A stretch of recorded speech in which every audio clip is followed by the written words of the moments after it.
Hello there, ladies and gentlemen. Moletrap here, coming at you once again with the entirety of Khan versus Stars. This should be a very exciting set, except for this first game. This game I would not be doing if it were not for the completion of the set.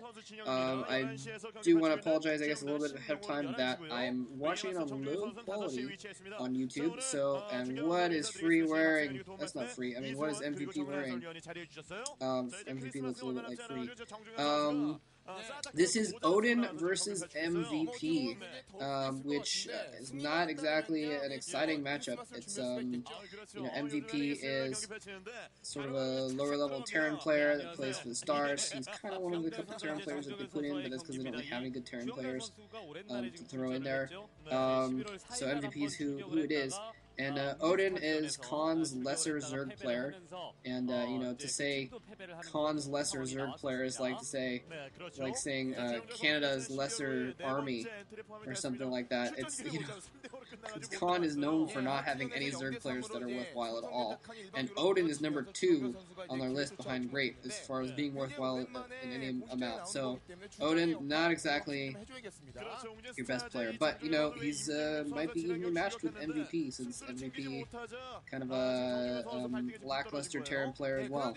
So we'll see what happens. It is TVZ. It can always be fun, and when you have evenly matched players, even if they're both bad, sometimes it turns out exciting. And we'll see what happens. We got Odin spawning in the top left corner, by the way. He's a Teal Zerg. And, sorry. My nose just threatened to sneeze, and then I didn't. Anyway, and we got MVP is, of course, the Terran player. He's in the bottom right-hand corner, playing in purple. Excuse me. This is the map New Tornado.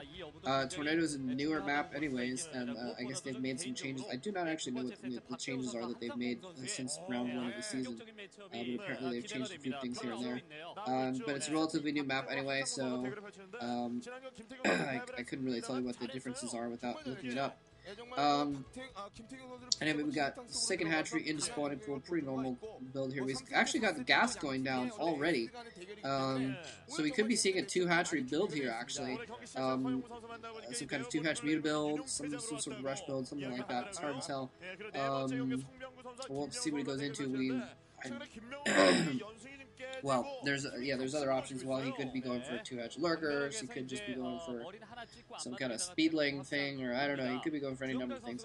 But he's gotten that gas a little bit earlier than you might expect. So we'll see what happens. He's gathering gas now. We're probably going to see him put down a lair and running a drone in, trying to get a scout. Oh no. Okay, well at least he scouts that command center. Maybe that's all he wanted to see. But I thought he was going to try and run in and spot to see if there was gas, to see if it was mech, and he could have gotten that drone in there, but decided not to. He could have gotten that drone. He managed to get it past that marine. Could have gotten in for a scout to scout the gas, but decided not to, I guess. I'm sorry, I keep sneezing and coughing and crap. Or almost sneezing and coughing and stuff. Stupid cold is hard to deal with. Alright, hold on a second. I gotta blow my nose.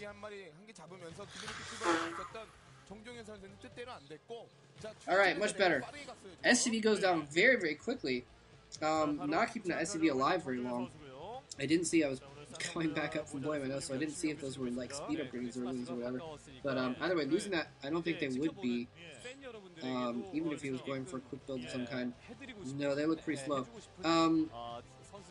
So yeah, 2 hatch. He's got his lair up. What's he gonna do with the lair? Spire? Yeah, Spire. We're gonna see Spire.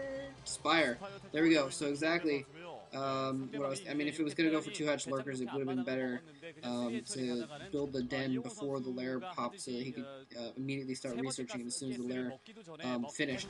And so we're gonna see 2 hatch muta here. We've been seeing this a little bit more lately. It used to be kind of a rare thing, almost like an all-in thing against Terran players, but we've been seeing it a lot more lately since Terran players have been going so much for this 1 racks in the command center build.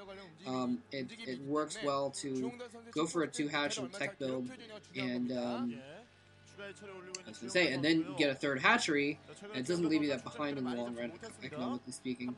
But you can get your tech out a little bit earlier and put some pressure on the Terran, kind of punish him a little bit for going for such a quick command center, and put some pressure on, try and get an attack off. Well, there's still not a lot of medic marines made yet, and enables you to force them to build a lot of turrets a little bit earlier and that kind of thing. So it could be a very good thing all around. He's got a comstat station building at both of his command centers right now. He's going to be able to spot exactly what's going on.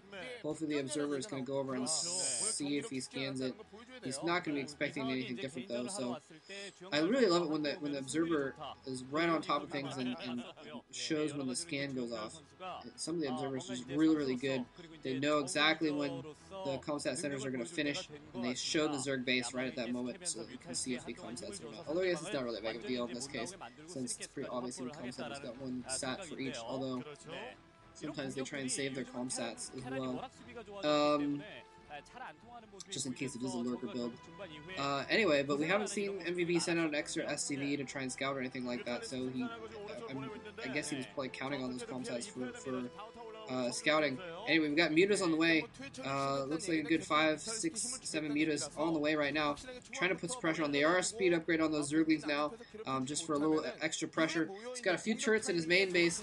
Next to those barracks, it's a good spot for one. Hasn't quite grouped up his mutas yet. He has to fall back a little bit, and the Marines heading forward there. He's got a couple turrets by his main, one by his barracks, a couple by his natural expansion, so he's got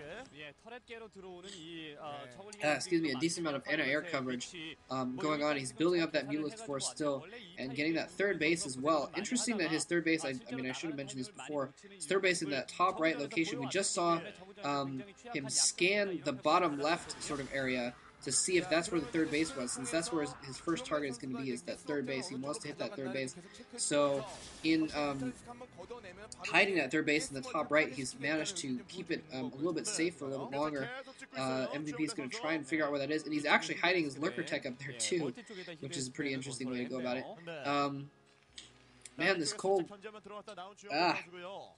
is feeling better today. I wasn't even like stuffed up like an hour ago, and then for some reason now I'm getting all stuffed up and everything, so I'm probably sounding very nasal, so I apologize for that. I would my stapler back. I'm gonna burn the building down. Not really accomplishing anything with this mutalist harass here.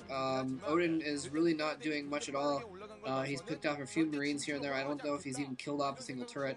MVP continuing to make more defenses though, making more turrets. Now he's going in, now he's going hardcore, picks off one SCV and then runs out again. Nicely done, Odin.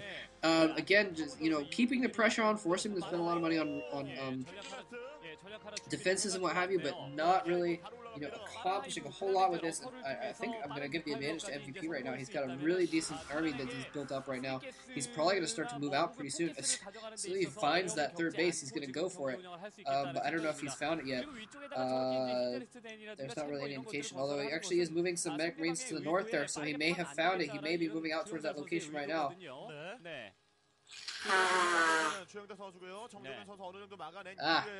Sorry.